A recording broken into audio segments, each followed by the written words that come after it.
¿Qué dicen los hombres del Hijo del Hombre? La mayéutica, las preguntas poderosas, era el arte de los griegos, ¿verdad? El poder de preguntar. Bueno, Jesús, el pedagogo de la vida, conocía muy bien el poder de hacer las preguntas inteligentes, así que las utilizaba frecuentemente. Hola amigos, muy buenos días, un saludo para todos. Qué bueno estar con ustedes aquí en esta mañana, compartiendo las verdades absolutas del maestro de la vida, del maestro del amor, el pedagogo de la vida. Jesús el Cristo, conocido como el líder de una religión, pero él no vino a fundar ninguna religión. Él vino a traer, como lo indica el verdadero significado de los primeros 5 libros en hebreo de las Escrituras. Torah, que significa instrucción, entrenamiento para la vida. Lamentablemente, los hombres somos un poco extraños y queremos convertir a Dios a nuestra forma de pensar.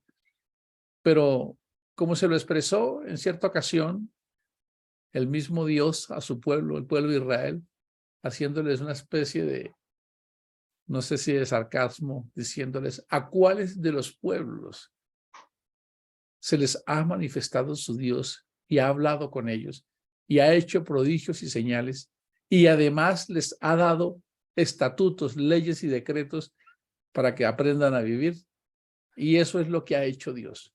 Cuando logramos renunciar a esa cárcel intelectual, cuando renunciamos a los prejuicios y nos vamos confiadamente a estudiar ese profundo libro conocido como la Biblia, pero que ese nombre no tiene mucha fuerza, nos damos cuenta que la maestría, la perfección, la lógica, el cumplimiento milimétrico de tantas profecías hacen que las Escrituras sean realmente la palabra de Dios.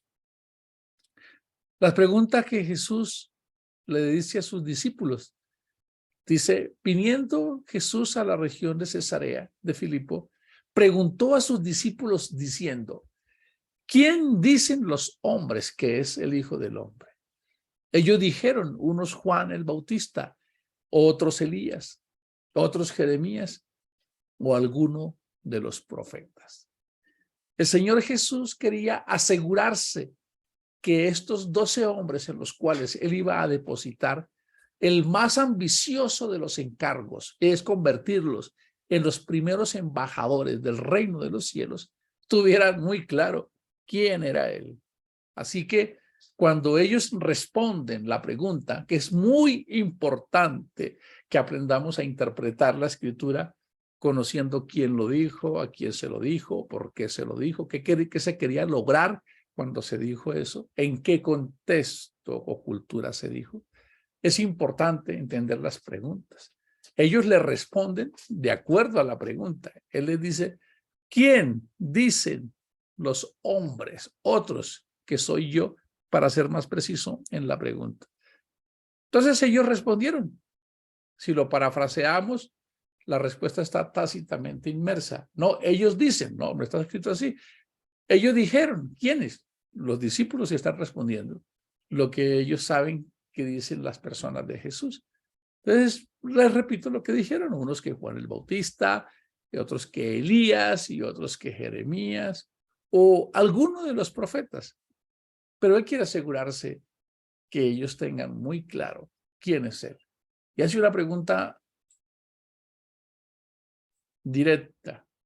A veces respondemos indirectamente y él quería escuchar, quería asegurarse de lo que había en las mentes sobre la definición de quién era Jesús o el conocimiento profundo de quién era Jesús. Ya ustedes conocen la respuesta. Jesús les dice, eso está bien para los que no andan conmigo, pero ustedes que se profesan, mis seguidores, quiero saber qué piensan ustedes de mí. ¿Quién decís que soy yo?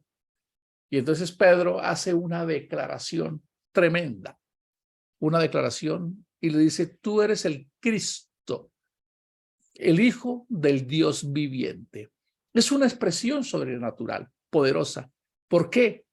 Porque en la mente de un hebreo, que es muy distinto a la mente de un griego o un romano, solo existe un Dios. De hecho, el primer mandamiento que reposa en las bases de la fe del judaísmo, que aún es la base del cristianismo, no se conoce. El primer mandamiento. Hemos hecho este ejercicio en muchos auditorios y les hemos preguntado a las personas cuál es el primer mandamiento. Las personas levantan la mano y conocen solo la segunda parte del primer mandamiento, que se expresa muy reconocidamente: amarás a Dios sobre todas las cosas. Bueno, el primer mandamiento que reposa tanto en Deuteronomio 6, cuando él saca al pueblo de Israel de 430 años de esclavitud y quiere darles una nueva perspectiva, quiere hacer un setup a esa mentalidad que traen, él les deja el primer mandamiento. Y ese primer mandamiento era ley para los judíos, era la pedagogía básica. Él les había dado instrucciones donde nace lo que hoy algunos conocen como la programación neurolingüística. Los que dicen que John Grinder y Richard Bandler son los creadores de la programación neurolingüística no están acertados. Eso algunos establecen que fue entre el año 60 y el 70, más cercano al 70, en que se empieza a hablar de la programación neurolingüística. Hubo otra organización que habló de la repetición espaciada hace más de 60 años. Pero esto que les estoy diciendo se escribió hace casi 4.000 años. Y es cuando, para poder hacer el cambio a una generación que venía con un pensamiento politeísta y con un pensamiento derrotista, de esclavitud y de sometimiento, les da este mandamiento y les dice: estas palabras las repetirás, las repetirás. El poder de la repetición espaciada. Repetir para poder aprovechar el canal auditivo, pero las debían repetir al levantarse, al acostarse, al ir por el camino. Se las atarán. Es decir, ellos hacían tiras de cuero que contemplaban, registraban precisamente ese Shemad, que es la forma correcta de identificar el primer mandamiento desde el pensamiento judío, el Shemad. Y se colocaban ahí: oye Israel, el Señor nuestro Dios, el Señor, el Elohim Echad, uno es.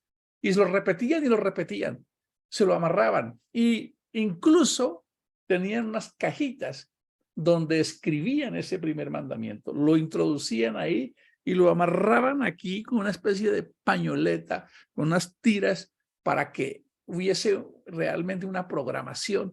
De eso les incomodaba ahí en medio de los frontales, y entonces se les quedaba grabado ese primer mandamiento. Y después les dice: escríbanlos en las paredes, en los muros, en las puertas. Si lo trajéramos al contexto hoy, en el computador, en el teléfono, en la nevera, en el baño, para el canal visual. Así que el primer mandamiento, que es extraordinario, lo responde Jesús en el capítulo 12 del libro de Marcos, en el verso 28, cuando un judío, ustedes recuerdan que Jesús era el deseado, pero después de que llega se convierte en el despreciado, porque no fue interpretado que él debía llegar en un periodo que se llamaba el del siervo sufriente. Y los judíos querían era al rey Mesías, que fue de lo que hablamos ayer, que va a haber un momento en que va a haber un gobierno mundial, porque esa es la profecía, donde Cristo va a reinar desde la nación de Israel, pero no con el Israel que conocemos hoy, sino con un Israel que después de 2000 años reconocerá que su Mesías vino hace 2000 años. En esa profecía de la que le estoy hablando, los fariseos confrontaban a Jesús. Toda la vida de Jesús fue una vida de contradicciones. Así que uno de ellos, en el capítulo 12 del Evangelio de Marcos, cuestiona a Jesús y le hace una pregunta tratando de conocer la profundidad de su conocimiento, y le dice literalmente: uno de los fariseos, habiendo escuchado a Jesús y sabiendo que les había respondido correctamente, le preguntó: ¿cuál es el principal mandamiento de todos? Ante lo cual Jesús respondió: el principal mandamiento de todos es: y recuerda el Shema, Oye Israel, el Señor nuestro Dios, el Señor uno es. Dando a entender que yo solo puedo amar a alguien que conozca, solo hasta que yo conozca la naturaleza de Dios, el nombre de Dios. Que hoy cuando le preguntamos a una persona, ¿cuál es el nombre de Dios? Muchas personas dicen Dios. No, Dios no es un nombre, es un sustantivo común. O no, unos dicen Yahweh, otros dicen Jehová, otros dicen muchas cosas. Una misión que Jesús cumple y que él dice, les he dado a conocer tu nombre, les he revelado tu nombre y otra vez lo haré. Y queda expresado ese nombre ante el cual se ha de doblar toda rodilla de los que están en los cielos y en la tierra y debajo de la tierra. Y toda lengua confesar que Jesús o Yeshua es el Adonai, que es la expresión correcta o la traducción correcta para la palabra Señor. Esto es fascinante. Cristo no es una religioncita por ahí para un grupo de desocupados. Es la manifestación de la eternidad. Es el pensamiento del supremo Dios todopoderoso, dándose a conocer el creador, dándose a conocer a la creación. Y él dice, oye Israel, el Señor nuestro Dios, el Señor uno es. Y cuando tú sepas eso, entonces sí lo puedes amar. Quiere decir que desde el pensamiento hebreo, cuando interpretamos ese primer mandamiento, cuando decimos hijo de Dios, no lo podemos interpretar bajo la misma figura de que yo tengo un hijo. Yo no, la eternidad, ustedes recuerdan que alguien le preguntó a Jesús sobre una mujer que había tenido 7 esposos. Y le dijo, bueno, y entonces en el reino de los cielos, esa mujer que tuvo 7 esposos, cuando resuciten todos y ella, ¿de quién va a ser esposa ella? Y Jesús le responde con una manera poderosa, descubriendo la realidad de interpretación de la escritura hoy. Jesús le dice, no erren las escrituras. No erren es una expresión que quiere decir, no interpreten mal las escrituras. En esa dimensión, en la dimensión del cielo y de la eternidad, no hay género, no hay macho, no hay hembra, no hay esposo, no hay esposa, no hay padre y no hay hijo. Esa es la forma en que alguien que vive en una dimensión supremamente elevada, que es la eternidad, que es indescriptible, que el apóstol Pablo dice que en cierta ocasión se le permitió tener un atisbo, una pequeña visión de eso, dice que escuchó palabras inefables, es decir, palabra que hoy la conocemos como algo que no se puede pronunciar o que no es conocible o descifrable o de esta creación. Cuando esa creación todopoderosa, como lo dice 2 de Timoteo 6, al único inmortal e invisible Dios que habita en luz inaccesible, el hombre no puede acceder a Dios desde su creación hacia el Creador. Así que él escoge todos estos términos de padre, hijo, para que nosotros lo podamos entender en el lenguaje de lo que llamaríamos la cartilla coquito.